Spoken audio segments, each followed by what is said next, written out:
I think we give her a shot. There you go, pal. Cheers, buddy.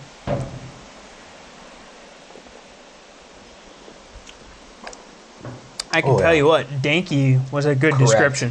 That is a West Coast IPA through and through. Come on. With our glasses in our hands, the hops and barley bloom in a land of craft and cans.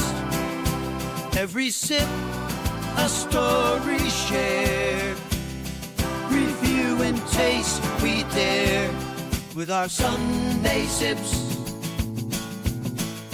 Sunday sips, every for a trip. Welcome back, everyone, to an exciting new edition, your favorite podcast from the Tales, Ales, and Trails channel. We're redoing it. I think we go, welcome back to Sunday Sips. Yeah, I brought forgot to you that. by the Tales, Ales, and Trails. Yep. Brought to you by Tales, Ales, and Trails. Yeah. We can just say that. 3, 2, 1. Welcome back, everyone, to Sunday Sips, a new edition of your favorite podcast from the Tales, Ales, and Trails channel. I'm your host, Kyle Lucas. That's your other host, Nick Woodard. Nick J. Woodard in the flesh. We're back with another non-local brewery. We know a little bit about this brewery. We've had plenty of beers from there. Yeah? Oh, yeah. This is from a one called Altamont Beer Works. If you don't know where that is, you're not from California, or if you just, you don't know where it is. It's in Livermore, California. It's very near some place called the Altamont, bunch of windmills. If you drive over that way, you will see them, and it's kind of like a landmark. Yeah, not too far from my hometown of Tracy, California. True. And Morgan Territory NT. Brewing, which is also based out of Tracy, California. So kind of fits the area. I didn't plan that, but Altamont. I've been there a couple of times. Cool spot. Nice place to grab a beer in downtown Livermore. We get a lot of their beers. Trader Joe's carries a lot of Altamont Beer Works. So it's just fun to pick up. They've got a lot of fun can designs. They do a lot of collaborations. They do have fun can designs. A lot of fun can designs. They do a lot of collaborations. I think more than I would say most breweries that I see. Sure. I'll let you talk a little bit more about that and about who they're collaborating with this beer. Yeah. We should introduce the beer first. We should introduce the beer first. This one is called Clearly Deceased. It's a West Coast IPA. The can's really cool, right up my alley. I like it. If you can see on the hat, on the skeleton, it's got a windmill on it. That's right up the brand, This is like we said, it's a collab with a beer company called Burgeon Beer Company. They're based out of San Diego. And Burgeon was founded by 3 high school friends born and raised in San Diego. Their dream was to start a brewery that would serve their home city, represent their passion for the outdoors, ultimately become known as the Brewery of San Diego. The name Burgeon defines their commitment to dynamic growth through consistent learning, experimentation, and the elevation of their craft. I couldn't find a lot to say about, they didn't have an about page for Altamont, but it's a local brewery, owned locally, so it's pretty much what we got on that. This specific beer is a West Coast IPA, 2-row malt bill, Carafoam, what does it say? The kettle hops, Mosaic, and Cashmere. They also got dry hops in here, Citra Cryo, Simcoe Cryo, and Centennial. And I do like how they have, I don't know if we'll be able to get it on the camera here. Oh, yeah. But they got a table on the back of the can that kind of just breaks down all of it. The style, the malt, like you said, the both different styles of hops. Yeah. I haven't seen that on cans in the past, and I kind of like that approach to kind of laying out that information. 6.5% ABV. Yeah. So not too bad. Not too little, but not too bad. Pretty standard for like a West Coast IPA, right. like what I'm looking for as far as that ABV. I don't see a IBU on here. I don't know if Untapped has that, maybe. Yeah, so the IBU is not. I have the Untapped page pulled up, and it's not listed. It says NA for the IBU, but Sure. we can assess our own IBU Oh, sure. at this point. Sure, we can So- toss a number on it. You want to give her a crack? I think we give her a crack. Yeah. I think, yeah, I mean, it's just a cool can It's design. a super cool can. Oh yeah, Altamont has, like we said, it has a bunch of cool can designs. I feel like that's kind of one of their shticks. Yeah. Is like the Yeah. design aspect. I haven't been there. I'm assuming the facility is Yeah, really it's a nice spot. too. Yeah. It's, I mean, like that downtown Livermore is a nice area to explore, Sure. and they're kind of right smack dab in the middle of it. From what I remember, it's been a few years, but from what I remember, the food was good. Yeah. Pretty good food there. But yeah, I say let's crack this bad So boy. actually, before we do, Please. the can doesn't. Sometimes they have a description on the can. On Untapped, it actually has a description as tropical, lemon lime, and danky West Coast style IPA collaboration with our friends at Burgeon Beer Company in celebration of their anniversary, featuring a hot blend of Mosaic, Cashmere, Citra Cryo, Simcoe Cryo, and Centennial. So pretty much everything we read on the can, but it also gives us those tags of like tropical, lemon limey, danky, of course, with Yeah, West I Coast love IPA. any beer that describes itself as danky. Yeah. Is fun in my book. I Yeah, mean, and that it seems like- better have that for that's West something I Coast. want to try. Yeah, You ready? let's do it, bud. 3, 2, 1. Ooh. Right on it. Right on it. Right off the rip, super good color. Yeah.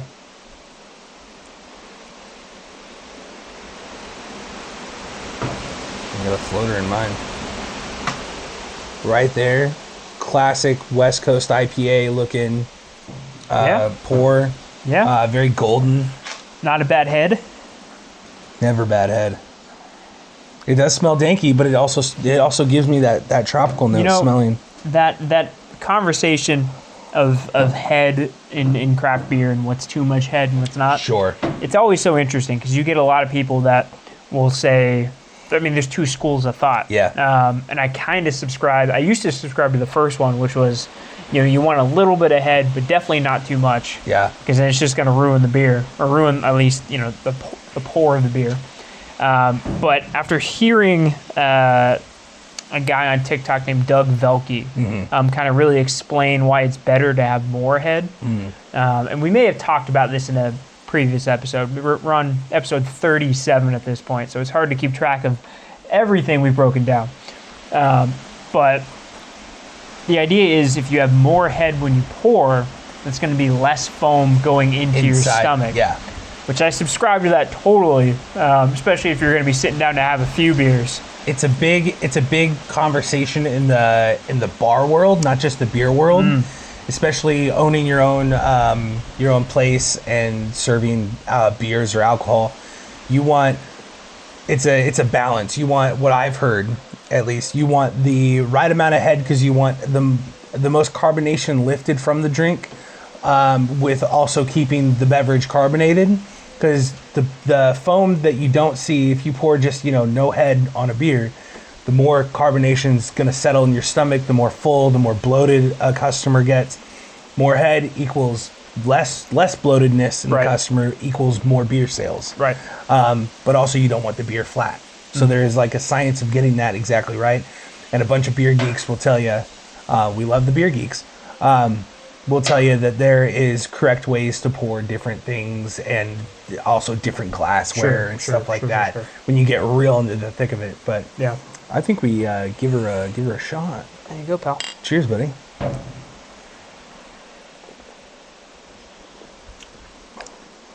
I can tell you what, danky was a good description. That is a West Coast IPA I through mean, and through. come baby. on. That is delicious. It's very good. You do get the tropicalness of it. Yeah, there's tropical notes in there. I like that. So love far, it's living up to its description. It does have that lemon limey, like tropical. Not the less from like a hazy point of view where they go. I noticed a pattern, if you will, with hazies being more tropical, leaning towards pineapple passion fruit, guava-y type fruits, and this is Okay. very lemon limey. My bad. I was trying to look up something from Altamont while Kyle was explaining a this. very lemon limey experience for a West Coast. I feel like it fits better, honestly. I think so. I think so. He's not wrong. The dankiness is definitely there. There's a lot of hop flavors going on. There's a lot going on. It's big on flavor, and the reason I'm pulling up Altamont Beer Works is I kind of want to take a look at their list of beers. Yeah. Because immediately where I'm going is, we've had a good amount of Altamont beers, and I think it's not far-fetched to say that some of the beers I've had from Altamont have been pretty darn good, and some of the beers haven't been bad. Sure. But they've been not noteworthy. Underwhelming. Not noteworthy. Sure. Like just something you drink. It's like, all right, I'll move on to whatever's next. Yeah. I don't complain about it. But it doesn't do too much for me. Right. And this is definitely the first. The not the latter, but the former. Yeah. I'm getting there. Working on We're peeling back the running. curtain. Yeah. Working on an hour and a half of sleep. We had a rough night. He had a rough night. I got plenty of sleep. Found a stray dog at 1 a.m. Got it back to the owner at 6 a.m. Not a lot of sleep had. Sweet dog. Did the right thing, but I'm paying for it right Killed now. the sleep. Yeah. This is very, very light as far as the 6.5 goes. Yeah, I'd say so. Like the flavor and everything. I think there's some tropical. I think the tropical has something to do with that, right? Yeah. I mean, yeah. Lightens the burden it softens a it a little little bit. bit. And when I wanted to pull it up because I wanted to look at, Maui Wowie is kind of one of their I was gonna ask if Maui Wowie was one of those popular beers, but it's also one of those beers I'm like, I'll drink it, and it tastes fine. Yeah. It's cool. Yeah. But The can design is cooler than the retrospect of the beer. and it's itself. so interesting because Maui Wowie is categorized very similar to this. It's a tropical approach to a West Coast IPA. Sure. I like this better than Maui Wowie. Yeah, me too. I don't Me too. dislike Maui Wowie, No. but this kind of speaks more to me as far as like there's a more favorable flavor profile. I feel like Maui Wowie is heavier than this one tastes. I think so. I feel like we've had Maui Wowies on camping trips and whatnot. Yeah. And it's kind of just a very burdensome thing to drink in the hot sun. Not so much in the shade. Like, it's still good. It's still great beer. Yeah. But like you said, kind of just nothing to write home about. Yeah. It just really just does the trick. Yeah. It's like, I want a beer. That's a good beer. Yeah. But it's nothing that like shines or stands out. And it might sound like we're throwing a little bit of shade, but I really want to like put our foot forward and say like it does the trick very well. It is. Yeah, the goal. It is a good beer. Right. And the goal of all of this, of what we're doing, is to be honest. Yeah. We don't want to hide anything about, flavor profiles or what this beer is doing for us or anything like that. And I don't really, aside from one beer that we did pretty recently, I think 2 episodes ago, aside from that Trader Joe's beer, we haven't really had a beer that's been unanimously, between the both of us, terrible. Don't buy that. Yeah. Don't buy it. I do want to take a moment while we're still kind of, working over the flavor of this. Shout out Sierra Nevada. We've got our Alpha Hop Society glasses. Really just shouting them out to plug our recent interview with Ken Grossman. If you haven't had a chance to check it out, please go check it out. It's up on our YouTube. I think it's the pinned video to our YouTube page. Fantastic interview. We're excited that we can talk about it now. It's awesome. We've been holding it back for a little bit. For a while. We just based on scheduling stuff, and we wanted to introduce a new lane of the podcast where we do long form interviews of people in the business and more, which we'll explore later. But we didn't really want to introduce the Ken video without having other stuff in place, so that there wasn't a big gap in between the Ken Grossman interview and whatever's next. And we've kind of got the ball rolling on a bunch of stuff. We actually have dates for some stuff that we'll introduce later. And I know Nick especially has been very antsy to get it out, and me too, just because it's a really good and cool interview, and we were really excited to bring it to our fans. It's Ken Grossman. It's none other than the guy. I would say he's kind of the godfather of craft beer at this point. I mean, you can make the case for him and probably one or two other people that have had probably one of the single greatest influences on craft beer and the way it is today. Yeah, not invention, but real, just bringing it mainstream and actually accessible to every person in a very like artistic and great way. Right. Like it's you can't go anywhere without hearing about it. Right. If you're in that lane.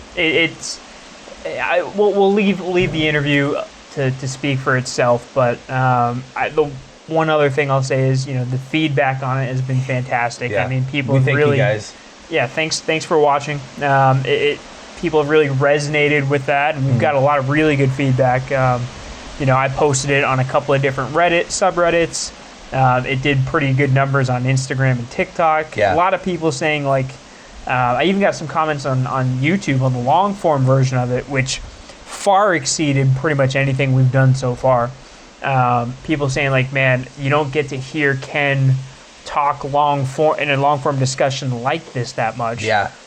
So it just feels pretty special to be able to do something like that. If you haven't checked it out, definitely go check it out. It's we're biased, but it's worth the watch. It really is. It's a good time if you're into craft beer. It's a really thoughtful discussion about Sierra Nevada's journey, the impact that the brewery has had on the craft beer scene, and kind of Ken's own path, and then how he brought his personal passions to the brewery, and it kind of shaped the way Sierra Nevada has moved throughout the years.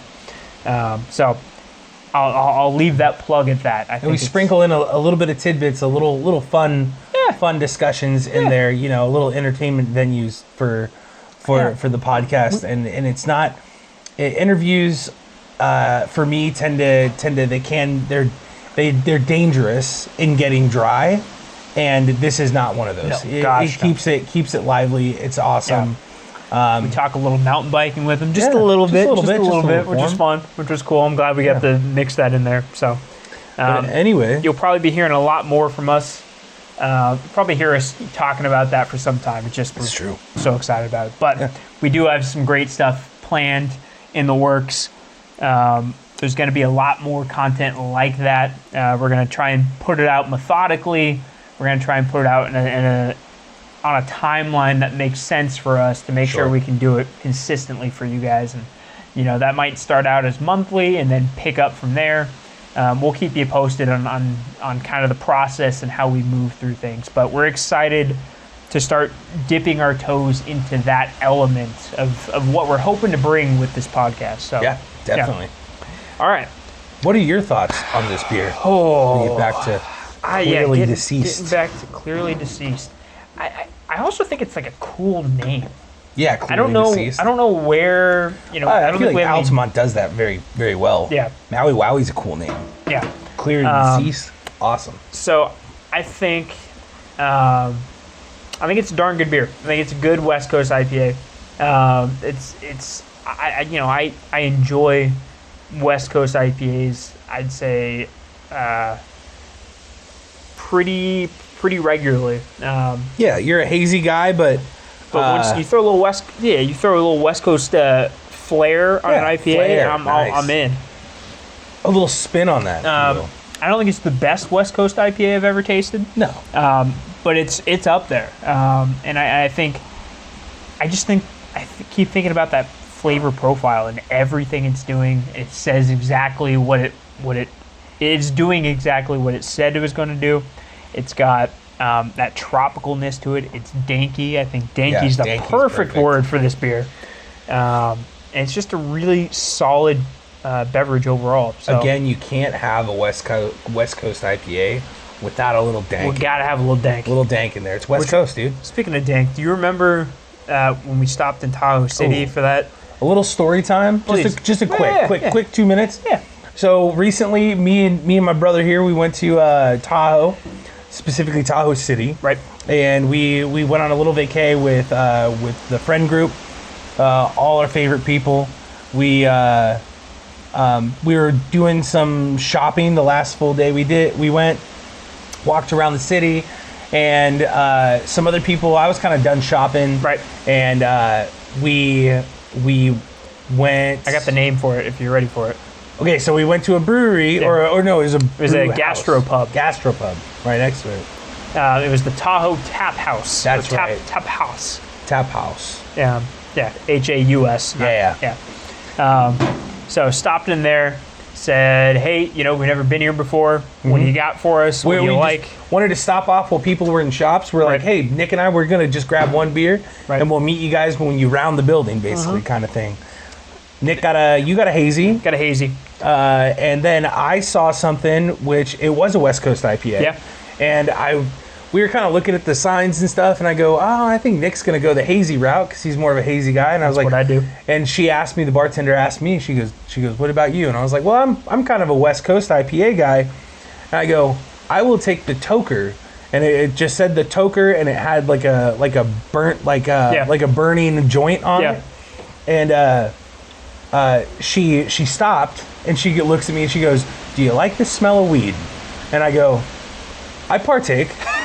I like it. And she goes, all right, because it smells like a bag of weed. Yep. And I go, yep. Okay. And I'm assuming not in a bad way. Right. Not in that like shake kind of way, but like in really good, decent like value type of weed. And I'm also thinking like it's going to smell like that when you like put it up to your nose and give it a whiff. Yeah. What we found was something that was, she was right to warn us. Yes. She was right to ask me. Yes. Because it was violently smelled of the smell of a good marijuana, if you will. When she poured it. Right. And she handed it to me, and we were walking out to the patio. Nick was about 10 feet behind me, and he was like, oh, I can smell that. Yeah.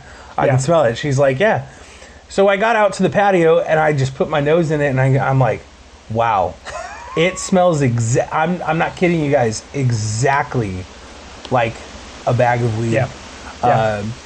A bag of weed that's like good, not like as I said that, not bad. Sure. But the quality. But the taste was not as strong as the smell, and it was a really decent West Coast IPA. Yeah. It just leaves you with that scent. Yeah. As soon as I saw the word danky earlier, I was like, that's exactly what I thought. Like that beer, more than probably any other beer I've ever tasted, deserves the term danky. Yeah. Smells like a legally purchased bag of marijuana from a controlled dispensary. Right. A high quality dispensary. Not a corner bag. Sure. Want to state that. Yeah. But back to this, before we review it, one more thing. I commend this beer for being in Burgeon and Altamont for being super light in that category. Yeah. This I could just in how it presents. I could drink on a hot summer day. It's awesome. Yeah. I like it. It's not too heavy. Some West Coast IPAs venture into that heaviness. This doesn't really. Right. It goes back to a light, nice flavor. Right. You want to rate it? I think I'm ready. Why don't you go first? Talking about everything that I was starting with, I think it's true to what it claims to be. It's tropical, it's danky, it's got a really fun flavor profile that each sip, makes you kind of keep wanting to go back for more. Yeah. Not the best West Coast IPA I've ever had, but I think it's up there. Excuse me. Goodness gracious. And it's, it's carbonated. A little carbonation. I'm going 7.75. Nice. I don't think it dips in the 8, but I think it's close to the 8. Sure. So 7.75 for me. I agree with you in everything that you said. It's not my favorite West Coast IPA. That being said, what we were talking about earlier, the Maui Wowie, I do like this better than the Maui Wowie. For sure. I think just because not on a flavor profile kind of aspect, because I do like the flavor profile of the Maui Wowie. Yeah. But of the lightness of this beer, I'm always thinking to when I'm gonna drink this beer. And you guys have heard me talk a lot about situations of when you drink the alcohols that we present, and that's honestly a really key factor in picking a beer. Can you picture yourself drinking this, during one of the activities that you enjoy? That you have planned? Yeah. Could you enjoy this at, say, a Midland concert for shits and giggles? Yeah. Not saying that anyone might be doing that maybe later this afternoon or anything like that. Who knows? We have no clue. But I could, and I could also see myself on a beach drinking this. I can see myself in the woods drinking this. It's very, very decent and well-rounded. It's versatile. The Citra Cryo hops are just like they present that lightness but it still has the good depth of like the Mosaic hops. Sure. I like it. I'm gonna give it a 7.5, so lower than you. Okay. But I think it's just because I have had a lot of like, wow, that's a really good West Coast IPA. Yeah. And not to say this isn't that, but it just, there's so many that I would prefer above it. Right.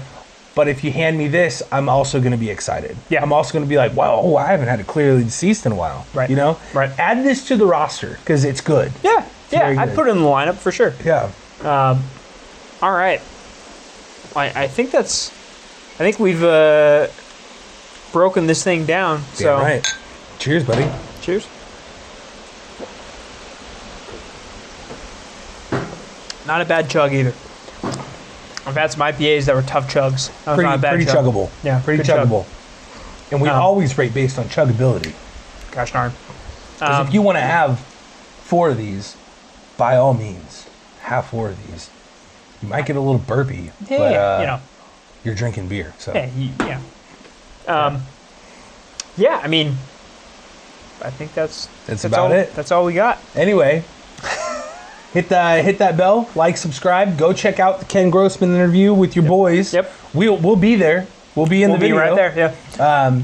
And you hit the bell, get the notifications for any new drops, because come in a few weeks we're gonna have more exciting new stuff to share with you, and I'm sure we'll post other little teaser videos about it and whatnot. And new episodes of Sunday Sips drop every single Sunday. Every single Sunday.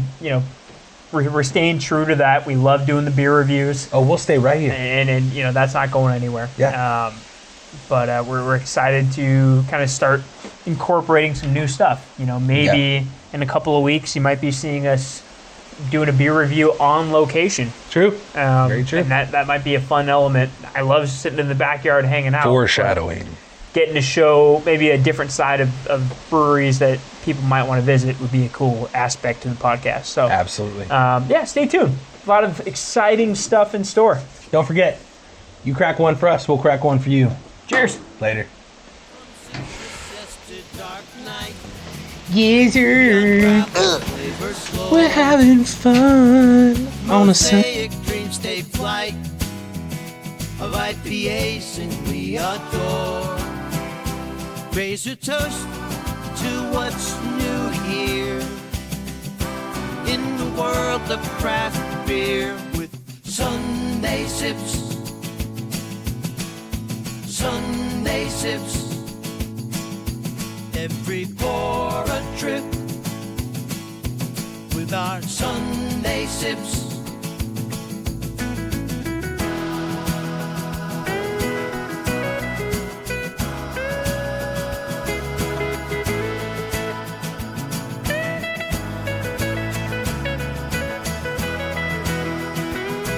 Each note we hear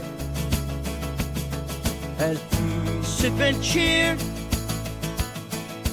Craft beer's near.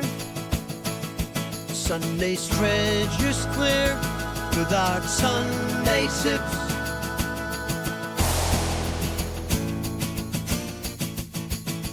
Sunday Sips. Every pour a trip little Sunday.